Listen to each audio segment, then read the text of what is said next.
at the University of California, Merced, and my pronouns are she, her, hers. First, please join me in taking a deep breath.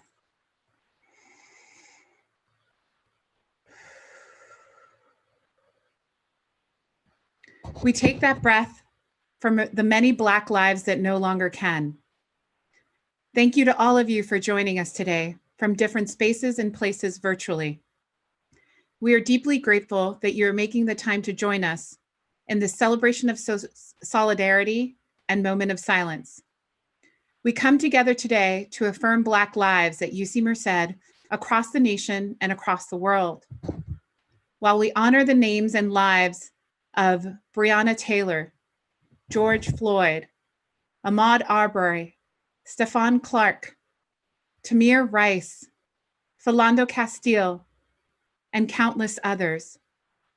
Sandra Bland, Eric Garner, Nina Pop, Tony McDade, Monica Diamond, Maurice Gordon, and Freddie Gray. There are too many that we know, and some we may never know, because so many have lost their lives to systemically racist practices and policing. We ground this in the historical context of August 1619, when a ship appeared near Point Comfort, a coastal port in the English colony of Virginia, carrying more than 20 enslaved Africans sold to the colonists. The enduring legacy of slavery still exists today, more than 400 years later. Institutional and systemic racism still persists, and we are here to say no more. As I processed with my family and friends, I recalled the countless times I had been stopped by police for no reason, and our right to shop, live, and go about our daily routine had been called into question based on the color of our skin. We may be coming together in solidarity and for a moment, but this is more than just a moment. This is a movement to not leave things as they were, but a movement to create things as they should be. A movement to solidify what it means to be anti-racist, what it means to push for the dignity of all, and what it means to center equity in all that we do. We have a few speakers lined up in today's program where we center campus-wide voices, specifically Black voices. We will collectively read our campus statement, and at the end, I will come back to you with a call to action, a call to act towards that movement that we so desperately need, and to act so that we eradicate the dehumanization of Black lives. Now, I'm proud to welcome my friend and ally, Interim Chancellor Nathan Brostrom. Thank you, Dania, and good afternoon to the UC Merced community. And welcome to this virtual event where we can gather together and share in the pain and outrage that we all feel for the senseless deaths of George Floyd, Breonna Taylor, Ahmaud Arbery, and countless others. It is good to be together in this unsettling time, and it's healing to share collectively in our grief. As Dania said, we also need to move beyond statements and words to look at our actions, and actions that can further the healing and start to address at both an individual and societal level the systemic racism and injustice that plagues this country and has for over 400 years. My thanks to Dania for organizing this gathering, and my thanks to all of you for joining us today. Let me turn it to our provost, Greg Camfield.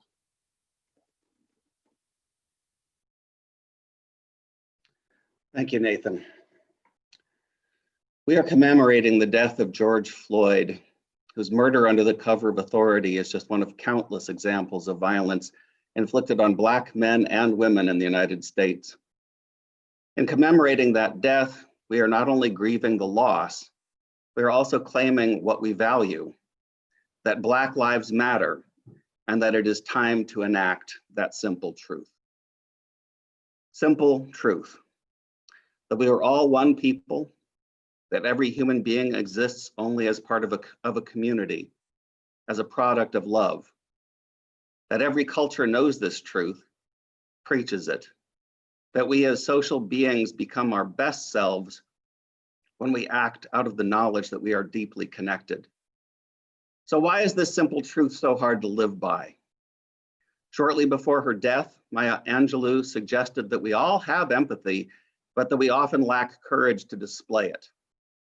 There's much truth to her idea insofar as we sometimes think of empathy and the love on which empathy is based as soft, sentimental, to be hidden from others so that we don't appear weak.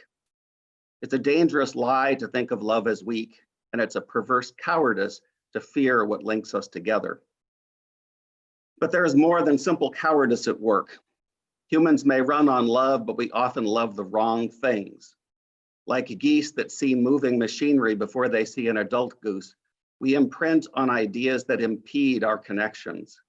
We take into our hearts images and ideas that destroy rather than connect. To change the metaphor, the overt racism that is common in our reactionary time is only the virulent outbreak of a vicious disease. The silent reservoir of that disease is in implicit ideas of hierarchy and in the social structures that maintain those ideas. That ideological and structural reservoir must be emptied if we are ever to eliminate the illness. Paradoxically, these pernicious ideas, structures, and practices impede empathy, but the only way we can beat them is to engage, practice, and strengthen our moral empathy so that we can see racist ideas wherever they hide, can tear down racist structures wherever they are, and can disrupt racist practices in our everyday interactions. To end behavior that tacitly disinvites Black and brown people from full participation in our society will require those of us with privilege to humble ourselves, to listen with our hearts open, and to share the fruits of privilege we did not earn. To do less is to fail to learn the lesson of this memorial, a failure that we cannot afford. Lidia? Dear UC Merced community, my name is Lidia Haile, and I'm honored to be able to participate in today's moment of silence for George Floyd. While most of us did not know George Floyd personally, the magnitude of the effect that his story has had on us is incomparable. George Floyd was born on October 14, 1973 in Fayetteville, North Carolina, and was raised in Houston, Texas. He played basketball and football in high school and was characterized as a gentle giant by many of his friends and family. He attended South Florida Community College and Texas A&M before returning to Houston to become an automotive customizer and play club basketball. Later in life, Floyd became involved with his local ministry, Resurrection Houston, before eventually moving to Minneapolis, Minnesota in 2014, where he worked several jobs to build a life for himself, including truck driving and security jobs. He recently lost his security job due to the COVID-19 pandemic. Like all of us here, he was just a normal person living his day-to-day life. On May 25, 2020, George Floyd was murdered by police officers in Minneapolis, Minnesota. He pleaded for his life for 8 minutes and 45 seconds, while a police officer brutally held down his knee onto George Floyd's neck. George Floyd did not deserve to die like this. No human being deserves to die like this.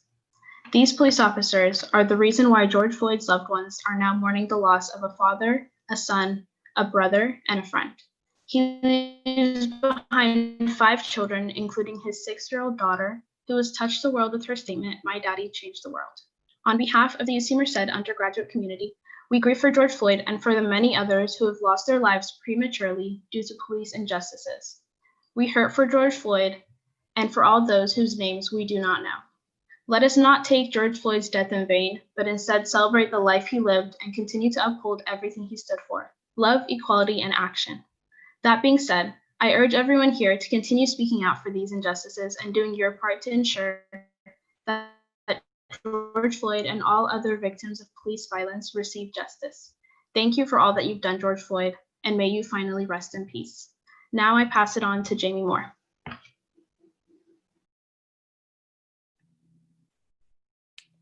Thank you, Lidia, for that important context that guides our action today.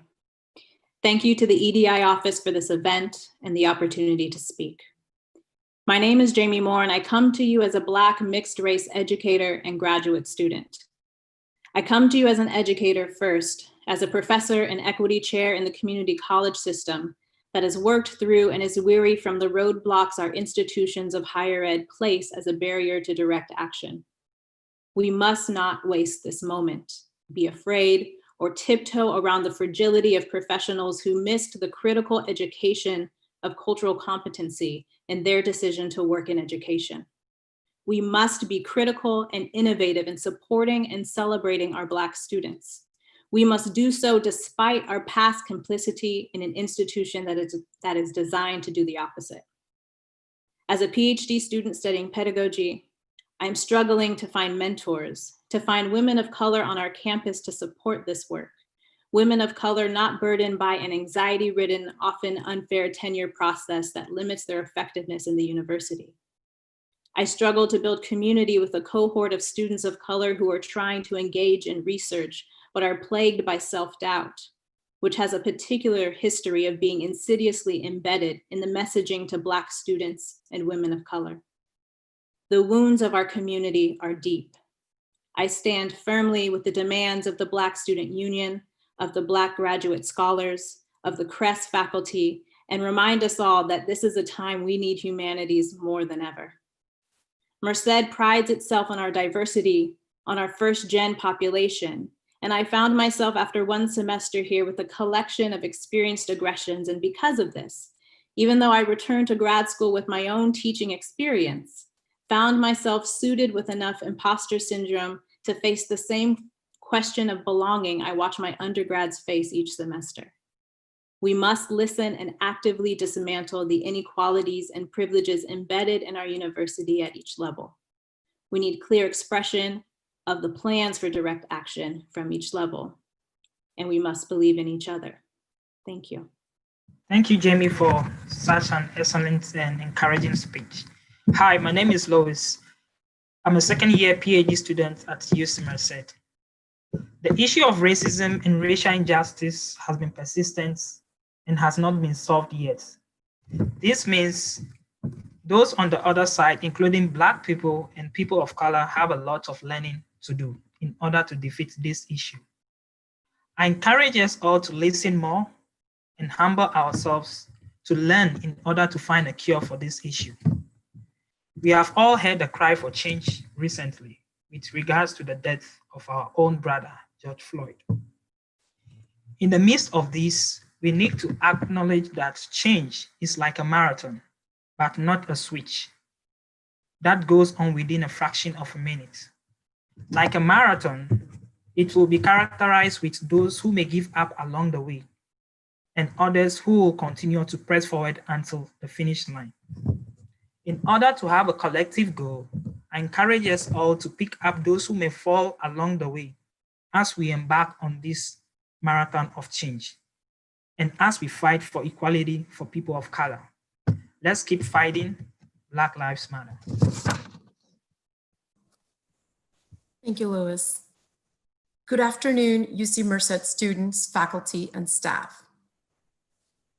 My name is Priya Lakireddy, and I'm the president of UC Merced Staff Assembly. UC Merced Staff Assembly stand in solidarity with the Black community.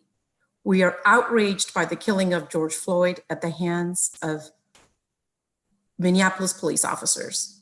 The tragic loss of Ahmaud Arbery, Breonna Taylor, and countless others due to the long history of racial violence is deeply saddening. These horrific events represent systemic issues of racism, inequality, and injustice. We must acknowledge that we're not all equally affected by structural racism. Hence, we all share a responsibility to create positive change and to engage in process of listening to, learning from, and amplifying Black voices on our campus and in our community. Thank you. Thank you, Priya. UC Merced community, my name is Trice Curl, and I'm the Associate Dean of Students in the Office of Student Rights and Responsibilities. I also serve as the co-chair of the Staff and Faculty of Color Association. And today, we want to say that we see you. As Black folks and folks of color, we know that sometimes the skin we are in makes our walk through the world different. The Staff and Faculty of Color Association focuses on advocacy, healing, and growth. We're here to support our staff, our faculty, and our students as we navigate these times. Please know that we stand united against the violence perpetrated against our communities and the everyday injustices that we experience. People have asked over the last few weeks, what can we do?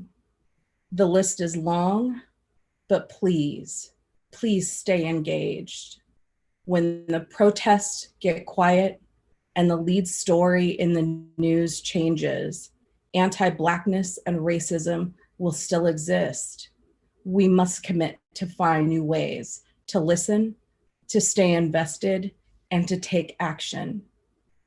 As a campus, as an organization, as individuals, we want to support our community and to look at our policies, our programs, our practices, and find the possibilities. We can do better, and we must. Our very lives depend on it. Thank you.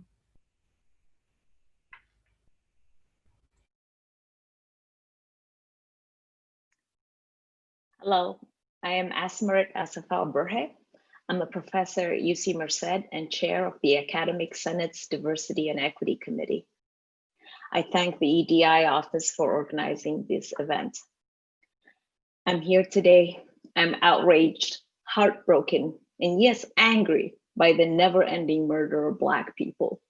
I mourn for and honor the lives of George Floyd, Ahmaud Arbery, Breonna Taylor, and the many other innocent Black human beings whose lives were taken by senseless violence at the hands of the police. I feel this pain in my core as a Black woman, mother, wife, sister, and auntie to precious humans that I love more than myself. I want to use my voice to amplify that Black lives matter. I stand against anti-Black racism that's fueling these acts, and I condemn police brutality towards Black people in the strongest terms possible.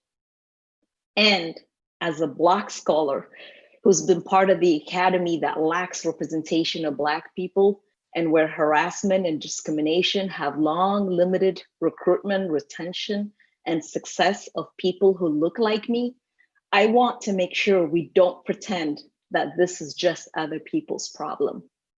As educators of the next generation of scholars, we have to boldly stand for justice and acknowledge that the academic institutions that we're part of are built on racist and colonial systems that were precisely created with the culture of exclusion in mind. These historical structures have remained intact. And even with all the talk of diversity in the academy, the needle has barely moved on demographics of Black faculty and senior administrators in universities, even right here in our campus. And demographics of an institution speak volumes about the culture, climate, equity, and inclusion. If you speak to any Black student in higher education today or in the past, they would tell you that in many ways, the academy is like a vicious obstacle course that Black people have to suffer through to reach successful completion of our education. The system is riddled with lack of support, bias, harassment, and discrimination. So it's past time that we embark on a path to make some desperately needed changes to address issues that affect Black members of our community. And the change has to start with us here. And here at UC Merced, we can start by honoring the demands that were first made by the Black Student Union. In addition, we need to prioritize the welfare of our Black community members and build accountability mechanisms to address unethical treatment and hostile workplace climates for Black people. If we want to seriously honor these lives lost and the continued pain that's felt by the Black community, we need to use this moment to accelerate our efforts to seek justice in everything that we do. Thank you. And I'll pass it on to Whitney. Thank you, Asmeret. And I just want to say I support you and celebrate you as the first Black professor at UC Merced. Thank you for doing that work, and I stand with all of the demands that you just shared now. My name is Whitney Pirtle. I'm a professor in sociology here at UC Merced, and I started working here in 2014, which coincided with the last nationwide Black Lives Matter protests and clashes with state forces. At that time, I signed something called an open letter of love to Black students, Black Lives Matter, which was headed up by Black academics at the Black Space blog. I wanted to reiterate what they wrote today, but have edited it a little bit to be specific to our campus, and including what I've witnessed here and also quotes from students that I've been doing research with on the anti-Blackness they experience. So this message is really for the students. Speaking on behalf of Black professors. We Black professors want you to know that we see you and we hear you. We know the stories of you having to explain your experience in classrooms, your language, your dress, your hair, your music, your skin, yourself, of you having to fight for all of us in classrooms where you are often the only one or one of few. Stories of you choosing silence as matters of survival. Sometimes we are in those classrooms with you. We know there is always more that people don't see or hear or want to know, but we see you and we hear you. We are here at UC Merced, a minority serving institution that loves diversity.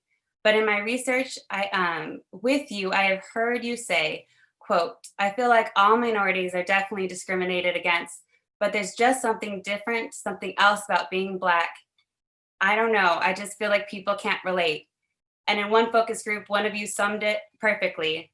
I didn't know what anti-Blackness was until I got here, as others in the room snapped in solidarity. And so I join you in naming it what it is, anti-Blackness. And we write this in solidarity with those who have lost their lives, who should be in our classrooms, who should have had the chance to simply be. We write this in solidarity with the Black Lives Matter, Black Trans Lives Matter, and other intersectional scholars that know that when we fight for Black lives, we are fighting for everybody. We write this in solidarity with you, Black students, here and elsewhere, the living and the dead.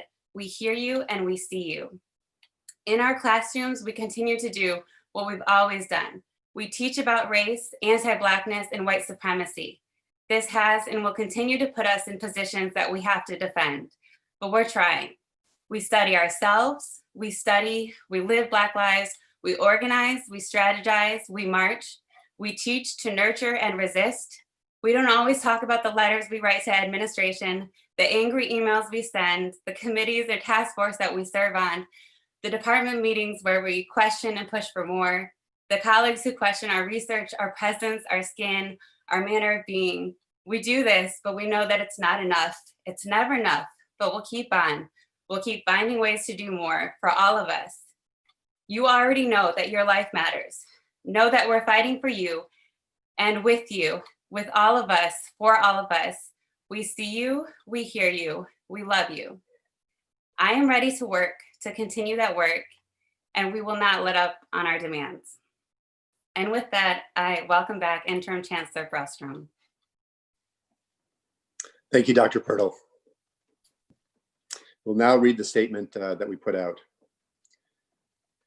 In solidarity, we feel both outrage and grief over the killing of George Floyd in Minnesota, Breonna Taylor in Kentucky, and Ahmaud Arbery in Georgia. These are unconscionable acts of violence. Their deaths and subsequent nationwide protests once again present our country and each one of us with the imperative to confront the enduring legacy of slavery, segregation, racism, and oppression in America. It is not enough to make statements and extend our thoughts and condolences. The conditions that have led to unrest did not happen overnight. Institutional and structural racism have long persisted. There's a need for significant and long-term structural changes in policing, wealth distribution, health policies, voting, and education, including higher education. As such, we fully support University of California Board of Regents Chair John A. Perez and President Janet Napolitano's May 31st UC statement on protests, violence following George Floyd's death. We have to work on ending the conditions that create injustice, conditions that are leaving our Black community dehumanized and their innocent lives taken. While the conditions of the coronavirus pandemic have us grieving, this grief must cause us to take a hard look and to take action against violence, racism, and oppression. In order to create accountability, we share the following. The university denounces anti-Blackness and anti-Black violence. To continue to address the systemic racism, the university will establish a task force on anti-Blackness and anti-Black violence effective immediately. This task force will include students, staff, and faculty, and will be co-led by Associate Chancellor and Chief Diversity Officer, Dania Matos, and Dean of Students, Jonathan Grady. Counseling and Psychological Services will also be partnering with the Office of Social Justice Initiatives and Identity Programs and the Dean of Students Office to develop initiatives and resources around anti-Black violence, radical healing, historical trauma, and wellness. I will continue to meet monthly with Black student leaders to address their campus concerns. UC Merced's Police Advisory Board provides a forum for the discussion of issues related to policing on the campus and in the community. It meets monthly throughout the academic year and is currently planning its community engagement schedule for the fall. ASECM and the Graduate Student Association appoint new student members each year, and we encourage everyone to get involved and engaged in order to be a better campus to our community.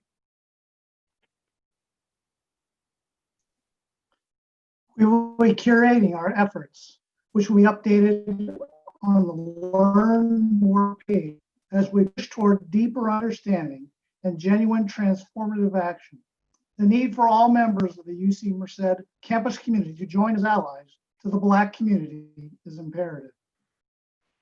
But this is where we all take a stand, in our administrative units, in our departments, in our labs, in our leadership, and on our campus. This is not the work of one, but the work of all. We know that collectively is the only way. Black lives always matter. They matter at UC Merced, they matter across our nation, and they matter across the world. We will now observe a moment of silence for 2 minutes and 53 seconds, the amount of time that George Floyd laid on the ground unresponsive.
Hello, everyone. I'm very thankful to be here. And I'm thankful for the opportunity to pay homage to George Floyd. I have a piece that I've written that I'm going to perform for you. It starts with a song that you may know, A Change Is Gonna Come by Sam Cooke. I was born by the river in a little tent. Oh, and just like the river, I've been running ever since. It's been a long time coming, but I know change gonna come. Oh, yes, it will. Dearly beloved, we are gathered here today not only to pay homage, but to vie for change. And what is change, you might ask? What does that mean? Well, sit back, relax one time for the one time, and take my class, and you'll see at last. Change is to make or become different. Yeah. You might even say that it's development, diversity, inclusion, revolution. But what does it look like, you say? Well, I'm not sure that we've ever really known, but I could tell you what I think about when I'm at home alone. Change is the dismantling of institutions, systems, cultures, ideas from big business to the university, beyond symbolic gestures that save reputations. It looks like not only listening to, but implementing the things that faculty and students ask for. Then we'll know who's serious about alleviating these fears that we felt through the years. But don't worry, we'll get there. And as we beat our chests and wipe our tears, I would like to encourage you not to forget about self-care. And maybe one day, soon, hopefully, you'll be able to look to the sky and shout like Sam Cooke. There were times that I thought I couldn't last for long, but now I think I'm able to carry on. It's been a long time coming, but I know change gonna come. Oh, yes, it will. Thank you. Wow, Dr. Martin, thank you so much. That was so powerful. And thank you to all of our speakers. Thanks to all of you who in this moment, or even before it, were already thinking about what you can and will do. I know many of you have already responded, holding healing circles and highlighting Black voices in your discipline. But it doesn't stop here. We have to ensure that we do more. We will be announcing more of the work to come, but this is our collective call to partner, dialogue, and bring about change. We thank you, but we ask you to think and reflect on some of these questions. What anti-racist practices are you employing? How are you going to take this moment and move it towards transformative change? We are in a movement so that no other Black life will be senselessly lost or dehumanized. Black lives always matter, and we will move forward together in that as a Bobcat family. Immediately following this, we're hosting a facilitated radical healing discussion, and I invite you to join us. You can still go to diversity.ucmerced.events and register, and we'll ensure you get there quickly. Thank you to everyone who made this possible, and thank you to all of you for joining us.